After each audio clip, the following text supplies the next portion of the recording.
K2 న్యూస్కి స్వాగతం. మనం నల్గొండ జిల్లా మిర్యాలగూడలోని సిపిఎం రాష్ట్ర కార్యదర్శి వర్గ సభ్యులు జులకంటి రంగారెడ్డి గారు వారి నివాసంలో ఉన్నాం.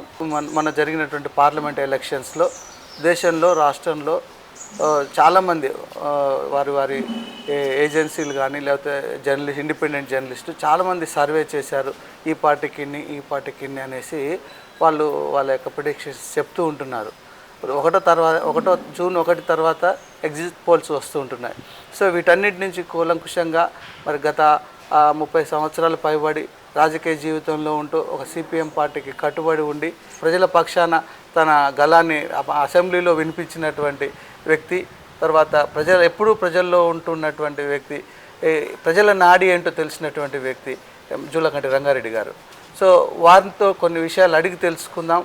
ఈ సరళి ఎలా జరిగింది, తర్వాత ఓటింగ్ ఎలా జరుగుతుంది, ప్రజల వాళ్ళ యొక్క మైండ్ సెట్ ఏ విధంగా ఉంది అనే విషయాలన్నిటి నుంచి కూడా రంగారెడ్డి గారిని అడిగి తెలుసుకుందాం. నమస్తే. నమస్తే బ్రదర్, చాలా రోజుల తర్వాత. సార్, ఇప్పుడు మనం చూసాం కోడ్ వచ్చిన దగ్గర నుంచి కూడా, ఎలక్షన్ కోడ్ వచ్చిన దగ్గర నుంచి కూడా రాష్ట్రంలో చాలా వరకు మార్పు జరిగిందనేది కొద్దిగా కనపడుతూ ఉంటుంది. ఈ ఎలక్షన్స్ తర్వాత ఇండిపెండెంట్ జర్నలిస్టులు కానీ కొన్ని సర్వే సంస్థలు చాలా వరకు కొన్ని ఎనాలిసిస్ చేసుకుంటూ వచ్చాయి. ఈ పార్టీకి ఇన్ని వస్తున్నాయి, ఇలా వస్తుంది అనేసి చెప్పుకుంటూ వస్తున్నారు. మీరు దాదాపు 30 సంవత్సరాల పైబడి మీ రాజకీయ జీవితంలో మీరు కొనసాగిస్తూ ప్రజల యొక్క నాడి తెలిసినటువంటి వ్యక్తిగా మీ అనుభవం ప్రకారం ఎలా ఉంటుంది, వచ్చే రిజల్ట్ ఎలా ఉంటుంది? ఒకటి, తెలంగాణ రాష్ట్రంలో పార్లమెంటు ఎన్నికలు చూసినట్టయితే కాంగ్రెస్ పార్టీకి 9 స్థానాలు అయితే గ్యారంటీగా వస్తాయి. 9 నుంచి 12 వరకు రావడానికి అవకాశం ఉంది. బీజేపీ 4, 5, 6 స్థానాల వరకు వచ్చే అవకాశం ఉంది. బీఆర్ఎస్ పార్టీకి వస్తే 1 రావచ్చు, లేకపోతే లేదు. ఎంఐఎం పార్టీకి 1. కాంగ్రెస్ పార్టీకి సీట్లు అనేవి తెలంగాణ రాష్ట్రంలో గతం కంటే పెరగటం అనేది జరుగుద్ది, అది పక్కా. తర్వాత బీజేపీకి కూడా 1-2 సీట్లు పెరగడానికి అవకాశం ఉంది. ఓటింగ్ కూడా కొంత బీజేపీకి పెరుగుతాయి, కానీ సీట్లు మాత్రం ఓటింగ్ పెరిగినంత మాత్రంలో సీట్లు గెలిచేటువంటి పరిస్థితి మాత్రం ఉండదు. ఓవరాల్గా దేశం మొత్తంలో చూస్తే ఇవాళ మోడీ, అమిత్ షా భయపడుతూ మాట్లాడుతూ ఉన్నారు. ఇప్పుడు 6 దఫాలుగా జరిగినటువంటి ఎన్నికలు చూస్తే మొదటి దఫాలో జరిగిన ఎన్నికల్లో మొత్తం ఏందనంటే రాముని పేరుతోటే, దేవుని పేరుతోటే ఆయన ప్రచారం మొదలుపెట్టాడు. అది వర్కౌట్ కావట్లేదని చెప్పేసి మళ్ళీ మతాన్ని తీసుకోవటం అనేది జరిగింది. మళ్ళీ అది వర్కౌట్ కావటం లేదని చెప్పేసి మళ్ళీ రిజర్వేషన్ తీసుకోవటం అనేది జరిగింది. మరొకసారి రాజ్యాంగాన్ని మారుస్తామని, అంటే మొదటి దఫ, 2వ దఫ, 3వ దఫాలకు వాళ్ళ యొక్క ప్రచార స్టైల్ కానీ వాయిస్ అనేది, వాళ్ళ యొక్క స్లోగన్స్ అనేవి మారుతూ ఉన్నాయి. అంటే వాళ్ళు ఎన్ని రకాలుగా ప్రయత్నం చేసినా కూడా ప్రజలు ఇవాళ ఒకటే ఆలోచిస్తూ ఉన్నారు. ఎందుకంటే మోడీ 10 సంవత్సరాల నుంచి దేశాన్ని పరిపాలించాడు. ఆయన ఎన్నికల ముందు ఆయన ప్రజలకు ఇచ్చినటువంటి వాగ్దానాలు ఏంటి, ఈ 10 సంవత్సరాల కాలంలో ఆయన అమలు చేసినటువంటి తీరేంటి, ఆయన తీసుకొచ్చినటువంటి చట్టాలు కానీ, తర్వాత ఏంటంటే కొన్ని బిల్లులు, సంస్కరణలు ఇవన్నీ కూడా చూస్తే ఏంటంటే ప్రజలకు నష్టం కలిగించే విధంగా, రైతులకు నష్టం కలిగించే విధంగా, కార్మికులకు నష్టం కలిగించే విధంగా, మధ్యతరగతి ప్రజలకు నష్టం కలిగించేటువంటి ప్రజా వ్యతిరేక విధానాలే ఆయన తీసుకోవటం అనేది జరిగింది. చూడండి, ఇప్పుడు ఈ 10 సంవత్సరాల కాలం చూస్తే డీజిల్, పెట్రోలు, ఎరువులు, గ్యాసు ధరలు అద్దుపద్దు లేకుండా నిత్యావసర వస్తువుల ధరలు పెరిగిపోతాయి. ప్రచారంలో ఎక్కడ కూడా అదేం లేదు, నేను ఇది చేసినానే చెప్పడానికి మొహం లేదు కదా. రెండో వైపు నుంచి ఏంటంటే పబ్లిక్ సెక్టార్ని మొత్తం ప్రైవేట్ సెక్టార్గా మార్చేశాడు. సుమారు 50-60 లక్షల కోట్ల విలువ చేసేటువంటి ప్రభుత్వ రంగ సంస్థలు వివిధ రంగాలను మొత్తం కూడా హోల్సేల్గా ఇవాళ వేళ్ల మీద లెక్క పెట్టేటువంటి బడా కార్పొరేట్ శక్తులకు బంగారు పల్లెంలో పెట్టి ఒప్పచెప్పడం అనేది జరుగుతుంది. మరొక వైపు ఏంటంటే అప్పులు కూడా విపరీతంగా తీసుకొచ్చాడు. అంటే పన్నుల మీద పన్నులు వేశాడు, ప్రభుత్వ ఆస్తులు అమ్మేశాడు, అప్పుల మీద అప్పులు తీసుకొచ్చాడు 4 వైపులా. తర్వాత ఇనని వాళ్ళ మీద బెదిరింపులు, తర్వాత కేసులు పెట్టడం, 4 వైపులా ఈ దేశ సంపదను మొత్తం కూడా ధ్వంసం చేసి, తర్వాత ఏంటంటే సంపదను మొత్తం దోచి కేవలం కొద్దిమంది కార్పొరేట్ శక్తుల చేతిలో పెట్టడం అనేది జరిగింది. ఇది స్పష్టంగా అర్థమవుతా ఉన్నది. అంటే ఈ 10 సంవత్సరాల కాలంలో ఎవరు పెరిగారు, ఎవరు బాగుపడ్డారు అని అంటే కార్పొరేట్ శక్తులు, తర్వాత ఏంటంటే కాషాయ శక్తులు, వాళ్ళు తప్ప బాగుపడింది మామూలు సామాన్య మధ్యతరగతి 100-90% మంది ప్రజలకు ఎలాంటి మేలు జరగలేదు.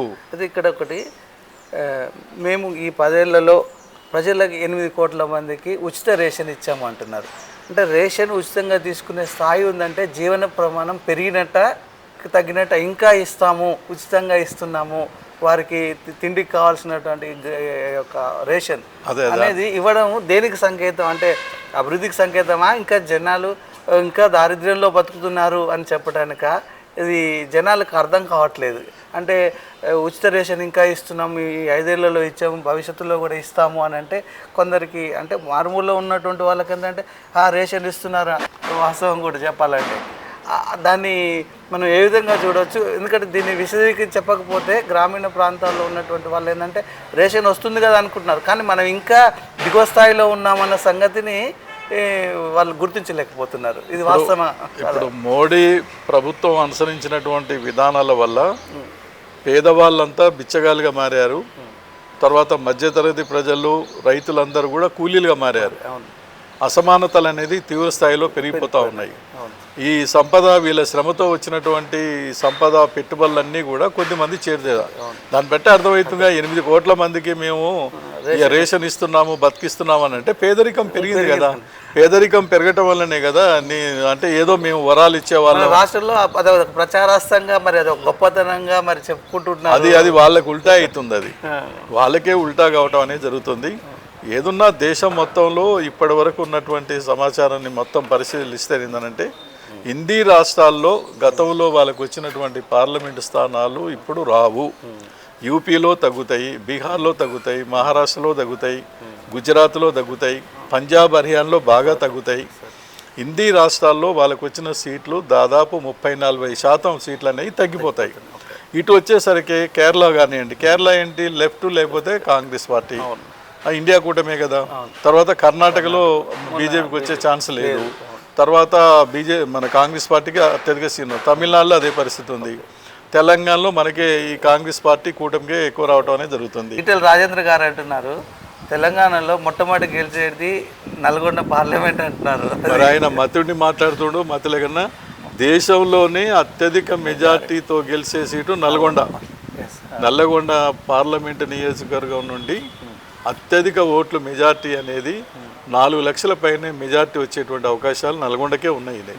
కాబట్టి ఏంటంటే మరి ఆయన మతుడిని మాట్లాడుతున్నా, మతలేక మాట్లాడుతున్నా అర్థం కాదు. అది మరి ఎందుకు చెప్పాడో తెలియదు. ఏదున్నా కూడా ఇండియా కూటమి మాత్రం ఖచ్చితంగా ఈసారి గవర్నమెంట్ ఫామ్ చేయడం అనేది జరుగుద్ది. ఎందుకంటే ఈ 10 సంవత్సరాల కాలం నుంచి ప్రజలకు ఆయన చేసింది ఏమీ లేదు కాబట్టి, చేసింది ఏమన్నా ఉంటే మొత్తం ధ్వంసం చేయటం, నష్టం చేయటం, తర్వాత కేసులు పెట్టడం, తర్వాత బెదిరించటం, తర్వాత ఏంటంటే అన్ని రకాల వేధింపులు, నష్టాలు, కష్టాలు తప్ప ప్రజలకు మేలైనటువంటి ఒక్క కార్యక్రమం కూడా వాళ్ళ ఎజెండాలో లేదు, చెప్పుకోవటానికి ఏమి లేదు. కాబట్టి ప్రజలు కూడా ఈ యూత్, ముఖ్యంగా యువకులు కానివ్వండి, దళితులు కానివ్వండి, ఎస్టీలు కానివ్వండి, బడుగు బలహీన వర్గాల ప్రజలు, ఇట్లా అనేక మంది రైతులు, తర్వాత కార్మిక వ్యతిరేక చట్టాలు తెచ్చాడు, రైతు వ్యతిరేక చట్టాలు తెచ్చాడు. వీళ్ళంతా చాలా ఆగ్రహంగా ఉన్నాయి. కొన్ని రాష్ట్రాల్లోనైతే ఒక్క సీటు కూడా వచ్చేటువంటి అవకాశం లేదు. ఖచ్చితంగా ఇండియా కూటమి అనేది గవర్నమెంట్ ఫామ్ చేస్తుంది. మోడీకి ఖచ్చితంగా వాళ్ళు గుణపాఠం ప్రజలు చెప్పడానికి సిద్ధమయ్యారు. ఆయన ఖచ్చితంగా ఇక పూజలు చేసుకుంటూ ఉండవలసింది. ఆయన ఎక్కడనో పూజలు చేసుకుంటూ దానికి పనికొస్తాడు తప్ప రాజ్యాన్ని వెళ్ళడానికి మాత్రం పనికిరాడు. టోటల్గా దేశంలో ఎన్ని వస్తాయి కూటమికి, మన రాష్ట్రంలో ఎన్ని వస్తాయి? తెలంగాణ రాష్ట్రంలో ఖచ్చితంగా ఇవాళ కాంగ్రెస్ పార్టీకి నేను ఇంతకుముందే చెప్పినట్టుగా 9-12 స్థానాల వరకు కాంగ్రెస్ పార్టీకి వచ్చే అవకాశం ఉంది. తర్వాత ఏంటంటే బీజేపీకి 5-6 స్థానాలు వచ్చే అవకాశం ఉంది. బీఆర్ఎస్ పార్టీ వస్తే 1, లేకపోతే రాదు. ఎంఐఎంకి 1 వస్తుంది. దేశం మొత్తంలో చూస్తే ఇవాళ ఇండియా కూటమికి కనీసం ఒక 320 సీట్లకు పైన ఇవాళ అన్ని ఇండియా కూటమిలో ఉన్నటువంటి పార్టీలన్నీ కలిపి 320 సీట్లకు పైనే వచ్చేటువంటి అవకాశం ఉంది. మొత్తం ఇప్పుడు 6 దఫాలుగా జరిగినటువంటి పోలింగ్ మనం చూసాం. ఇది ఈ చివరిది కూడా అదే పరిస్థితి ఉంది. అవును. కొన్ని రాష్ట్రాల్లోనైతే అసలు బీజేపీని, మోడీని, అమిత్ షాని రానియకుండా అడ్డుకుంటున్నారు రైతులు, నిరుద్యోగులు, పేదవాళ్ళంతా కూడా. కాబట్టి ఏ పరిస్థితుల్లో వాళ్ళు ఎన్ని వేషాలు వేసినా, ఎన్ని మాటలు చెప్పినా కూడా మాత్రం ఈసారి అధికారంలోకి రాదు. అంటున్నారు మీరు బీఆర్ఎస్ ఒక్కటి కూడా రాకపోవచ్చు, వస్తే ఒకటి లేదంటే రాదు అంటున్నారు. కానీ కేటీఆర్ గారు ఆయన మీరు ప్రసంగాలు విని ఉండవచ్చు, చాలా అద్భుతమైన విజయం సాధిస్తాము, మా దగ్గర 12 నుంచి 15 పైన కూడా మాయే వస్తాయి. ఇప్పుడు అసెంబ్లీ ఎన్నికల్లో కూడా 20 సంవత్సరాల దాకా వాళ్ళు ఏమంటారంటే ఈ 3 నెలల్లో జనాలు మేము తప్పు చేశాము అని తెలుసుకొని రియలైజ్ అయ్యారు, అందుకే మా వైపు తిరుగుతున్నారు అంటున్నారు. ఇప్పుడు కాంగ్రెస్ పార్టీ 3-4 మాసాలు అయింది అధికారంలోకి వచ్చి. తర్వాత ఆర్థిక పరిస్థితి మొత్తం కూడా వాళ్ళు మొత్తం దివాలా తీయించారు. తర్వాత వీళ్ళ స్కీములు ఉన్నాయి, వెంటనే ఎన్నికలు వచ్చినాయి, వీళ్ళు కొన్ని అమలు చేశారు. రెండోది ఏంటంటే వీళ్ళకంటే బెటర్గా వాళ్ళు ఏం చేశారని అటువైపు ఓటేస్తారు. వాళ్ళు ఏమన్నా ఓటేస్తే బీజేపీ వైపు ఆలోచించారు, వాళ్ళకి తెలియక. ప్రజలు ఏంటంటే అదొక ఆ రాముని పేరుతోటో మతం పేరుతోటో బీజేపీ వైపు ఆలోచించారు తప్ప బీఆర్ఎస్ వైపు ఆలోచించే పరిస్థితి లేదు. ఇవాళ ఫోన్ ట్యాపింగ్ ఉంది, ఇవన్నీ కూడా ఉన్నాయి. తర్వాత ఇప్పుడు ఆమెను జైల్లో వేశారు. అందుకనే కాంగ్రెస్ కంటే బెటర్ బీఆర్ఎస్ అని ఆలోచనలు లేదు ఈ ఎన్నికల్లో. వేస్తే కాంగ్రెస్, లేకపోతే ఏంటంటే బీజేపీకి వేశారు, కానీ బీఆర్ఎస్కి వేసే పరిస్థితి అంత సీన్ లేదు. వాళ్ళు అట్నే చెప్తారు, వాళ్ళు మేము 20 ఏళ్ళ దాకా మీ అధికారంలో ఉంటాం, మేము బంపర్ మెజార్టీతో గెలుస్తామని మనం అనలేదా? ఏమైంది ఇప్పుడు? కాబట్టి ఏంటంటే ఇటువంటి అన్నీ కూడా ఏదో వాళ్ళ యొక్క సంతృప్తి కొరకు తాత్కాలికంగా వాళ్ళ క్యాడరు, వాళ్ళ నాయకత్వం అటు ఇటు పోకుండా నిలబెట్టుకోవడానికి చెప్పే మాటలు తప్ప మరొకటి కాదు. మే 4 తర్వాత దేశంలో పరిస్థితి ఎలా ఉంటుంది? మే 4 దేశంలో రాజకీయ పరిణామాలు చాలా వేగంగా మారుతాయి. తర్వాత ముఖ్యంగా ఈ 10 ఏళ్ళ నుంచి తర్వాత ఈ మోడీ యొక్క పీడ తర్వాత ఏంటంటే ఇది దేశం నుంచి బీజేపీ, మోడీ ఈ మతం వదలాలి. ఇది ప్రజాస్వామ్య పద్ధతుల్లో తర్వాత ఏంటంటే పాలన అనేది నడవాలి. కేంద్రానికి రాష్ట్రానికి ఉండేటువంటి హక్కులు, సత్సంబంధాలు, ఎందుకంటే అవి ఆ రిలేషన్ అనేది రాజ్యాంగ పరంగా అవన్నీ కూడా అమలు కావాలి. దేశంలో ఉన్నటువంటి సంపద మొత్తం కూడా ప్రజలందరికీ చేరాలి. నిరుద్యోగము, తర్వాత పేదవాళ్ళు, రైతులు, వీళ్ళ సమస్యలు కూడా పరిష్కారం కావాలి. దేశంలో అనేక మార్పులు వస్తాయి. ఒక మంచి పాలన వైపే ఇండియా కూటమిలో కాంగ్రెస్ పార్టీ వాళ్ళు ఒకటే సింగిల్గా గవర్నమెంట్ ఫామ్ చేసే పరిస్థితి లేదు. ఇలా లెఫ్ట్కు దేశం మొత్తంలో ఖచ్చితంగా 20 స్థానాలు ఈసారి వస్తాయి. కేరళ కానీ, బీహార్ కానీ, తర్వాత తమిళనాడు కానీ, రాజస్థాన్ కానీ, అనేక రాష్ట్రాల్లో కూడా, బెంగాల్లో కూడా కొన్ని వచ్చాయి. మొత్తంగానే ఒక 20 పార్లమెంట్ స్థానాలు ఇలా లెఫ్ట్కి వచ్చే అవకాశం ఉంది. కాబట్టి అందరూ ఉంటారు కాబట్టి ఇండియా కూటమిలో మరి కొంతమంది ఏమో డైరెక్ట్ ప్రభుత్వంలో జాయిన్ అవుతారు, కొంతమంది ఏమో బయట నుంచి మద్దతు ఇచ్చే అవకాశం ఉంటుంది. ఏదున్నా అందరూ ఉంటారు కాబట్టి ఒక కామన్ మినిమం ప్రోగ్రామ్ ఎజెండా తీసుకొని ఈ దేశంలో ప్రజలకు ఎదురవుతున్నటువంటి సమస్యలు ఏంటి, వీటిని ఎట్ట పరిష్కరించాలి ఏంటనేది ఒక మంచి ఎజెండా తోటే పరిపాలన సాగుతుంది. మంచి పరిణామాలే దేశంలో వస్తాయనేది మనం ఆశిస్తాం. ఈ 2 వర్గాలకి అంటే దేనికి కూడా దగ్గరగా వస్తాయి, ఇటు కూటమికి లేదంటే బీజేపీకి ఎవరికి అనుకున్న మెజార్టీ రాదు అని ఒక సందర్భంలో చెప్తారు. అలాంటప్పుడు ఇండియా కూటమికి అంటే అలాంటి పరిస్థితే ఇప్పుడు ఏ కూటమికి కూడా ప్రభుత్వాన్ని ఏర్పాటు చేసే మెజార్టీ రాకపోవచ్చు అనేది కదా. అలాంటప్పుడు అలాంటి పరిస్థితి వచ్చినప్పుడు ఇవాళ ఎన్డీఏ కూటమిలో ఉన్నటువంటి కొన్ని పార్టీలు, సెక్యులర్ పార్టీలు అని చెప్పుకునేటువంటి కొన్ని పార్టీలు కూడా భయానక భక్తిగా ఉన్నాయి. ఇవాళ ఏపీ ఉంది, ఏపీలో వాళ్ళు సెక్యులర్ పార్టీ అనుకుంటారు, బీజేపీ వైపు ఉన్నారు. తర్వాత ఏంటంటే ఇటు ఒరిస్సా ఉంది. ఇట్లా అక్కడక్కడ కొన్ని పార్టీలు వాళ్ళతో కలిసి ఉన్నాయి, ప్రాంతీయ పార్టీలు. వాళ్ళందరూ కూడా ఇటువైపు ఉంటారు, ఇండియా కూటమి వైపు ఆలోచిస్తారు తప్ప అటువైపు ఆలోచించారు. తప్పకుండా వీళ్ళ ఈక్వెల్ వచ్చినప్పుడు ఖచ్చితంగా ఇండియా కూటమి వైపే, సెక్యులరిజం వైపే, రాజ్యాంగాన్ని కాపాడుకోవాలి అనేటువంటి వైపే ఉంటారు తప్ప మోడీ వైపు మాత్రం ఉండరు. ఖచ్చితంగా వాళ్ళు 20 మంది ఉన్నా 30 మంది ఉన్నా ఖచ్చితంగా ఇటే మద్దతు ఇస్తారు.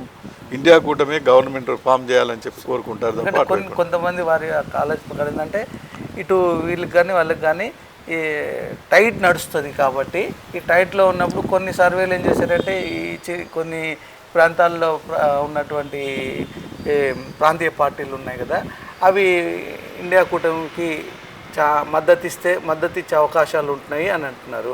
ఎందుకంటే ఎన్డీఏ అంటే ఒక బీజేపీ తర్వాత ఇంకేం లేదు, జనరల్గా ఒక 2-3 చిన్న పార్టీలు తప్పితే అంతగా పెద్దగా సపోర్ట్ చేసేటటువంటి కూటమికి ఏమి లేదు. ఇటు వచ్చేటప్పుడు ఇండియా కూటమికి వచ్చేసరికి అన్ని రాష్ట్రాల్లో ఉన్నటువంటి ప్రతి చిన్న పార్టీ కూడా చేసుకుంటూ వస్తూ ఉంటుంది. సో దీన్ని కంపేర్ చేసి టైట్గా వచ్చినప్పుడు ఇలా మీరు అన్నట్టుగా ఎవరైతే సెక్యులర్గా ఉన్నటువంటి వాళ్ళు ఉన్నారో వాళ్ళు కనుక ఇటు వస్తే మాత్రం తప్పకుండా అది, ఎందుకంటే 10 సంవత్సరాల కాలం నుంచి పరిపాలన ఏందో చూశారు వాళ్ళు.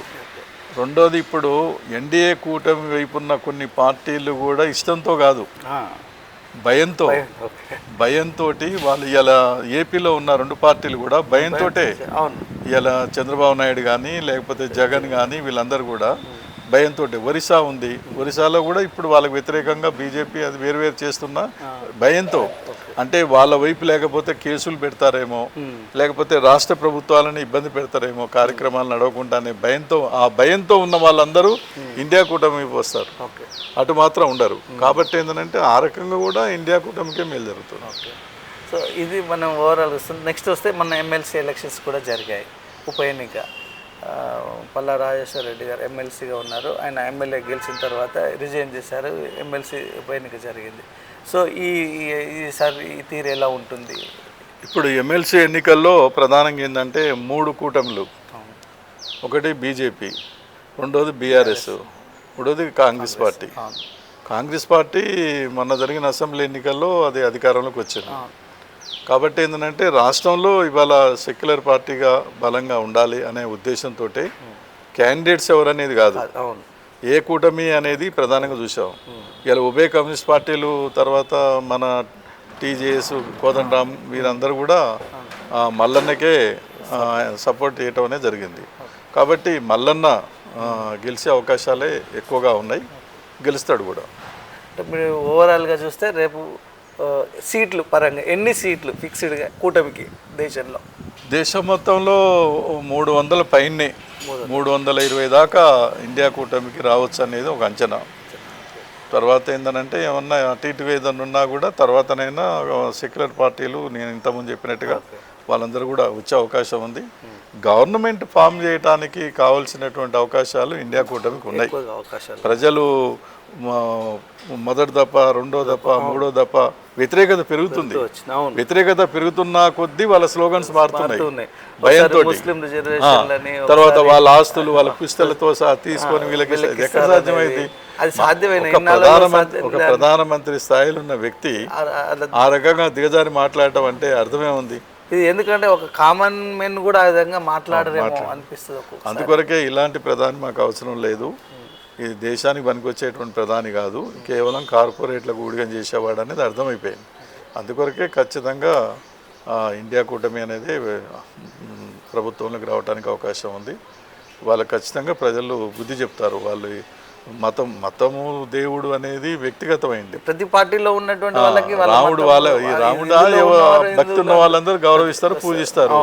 మతం అనేది కూడా అది గౌరవం. ఇప్పుడు ఏమైందంటే బీజేపీలో ఉన్న వాళ్ళు మాత్రమే భక్తి పరులు, దేవుని నమ్మిన హిందువులు. అసలు వాళ్ళది కూడా దొంగ భక్తే, రాజకీయాల కొరకు స్వార్థం కొరకు వాడుకోవడం తప్ప ఏం భక్తి ఉంది వాళ్ళకి. కాబట్టి ఏంటంటే భక్తి ఉన్న వాళ్ళు అయితే వాస్తవంగా ఇవాళ ఖురాన్ కానీ భగవద్గీత కానీ లేకపోతే బైబిల్ కానీ ఏం చెప్తున్నాయి? న్యాయము, ధర్మము, ఆ తర్వాత అసమానత లేని సమాజము, ఒక మనిషి ఇంకో మనిషికి అన్యాయం, ఇదే కదా. అవన్నీ చేస్తున్నారు వాళ్ళు, అవన్నీ ఏం చేయట్లే కదా. ఒక మనిషి ఇంకో మనిషిని దోపిడీ చేయడం, చంపేయడం, బెదిరియటం ఇదా? ఏ భగవద్గీతలో చెప్పలే, రాముడు చెప్పలే కదా. ఇవన్నీ ప్రజలు జనాలు దాన్ని కూడా క్షుణ్ణంగా పరిశీలిస్తారు. వాళ్ళు మాకు అప్పుడప్పుడు ఎమోషనల్గా వచ్చేటువంటిది తప్ప అవి ఎంత ఎమోషనల్గా స్పీడ్గా వస్తాయో మళ్ళీ అంత ఎమోషనల్గా దూరం అవుతాయి. సెంటిమెంట్లుగా ఒక కడుపు నింపవు కదా. నీకు కావాల్సిన తిండి కావాలి, బట్ట కావాలి, ఇల్లు కావాలి, చదువు కావాలి, ఉద్యోగం కావాలి, వైద్యం కావాలి, స్వేచ్ఛగా బతకాలి. నువ్వు ఈ పనులు చేయలే కదా. ఈ పనులు చేయకుండా ఊగానే రామ్ రామ్ రామ్ అని అంటే పాపాలని చేసి రామ్ రామ్ అంటే రాముడు ఊకుంటాడా? దేశానికి మంచిది, రాజ్యాంగాన్ని కాపాడుకోవాలి, ప్రజాస్వామ్యాన్ని కాపాడుకోవాలి. ప్రజల ఎజెండా అనేది ప్రధానంగా పాలకుల ఎజెండాగా ఉండాలి. ఈ ఉండాలంటే ఇండియా కూటమి రావాలి. ఇండియా కూటమి వస్తేనే ఈ దేశానికి మంచి రోజులు.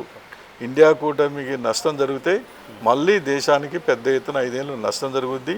తర్వాత ఈసారి ఇంకా భయంకరమైనటువంటి పరిస్థితి, ఎమర్జెన్సీని తలపించే పద్ధతుల్లోనే ఒకే మతం అంటుండు, ఒకే భాష అంటుండు, ఒకే ఎన్నిక అంటుండు, ఎలక్షన్లు ఉండవు అంటున్నారు. చాలా ఉంటుంది. ఆ పరిస్థితి రావద్దనే ఇవాళ ప్రజలు ఒక మంచి తీర్పు ఇస్తారనేది మనం ఆలోచిస్తున్నాం.